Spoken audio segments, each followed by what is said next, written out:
সূরা ইব্রাহিমের ৭ নম্বর আয়াতে আল্লাহ বলেন, আমি মাইক হাতে নিয়ে একটি এলান শোনাচ্ছি, একটি ঘোষণা, একটি এলান।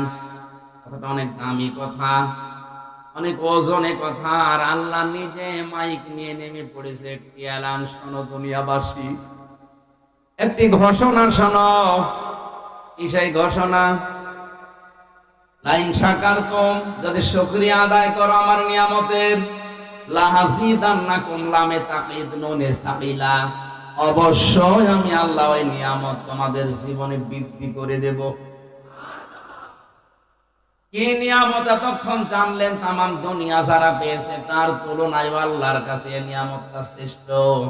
সুতরাং এটার অনুষ্ঠান আজকে আমরা পেয়েছি, আমাদের জীবনের শ্রেষ্ঠ নিয়ামত মনে করছি।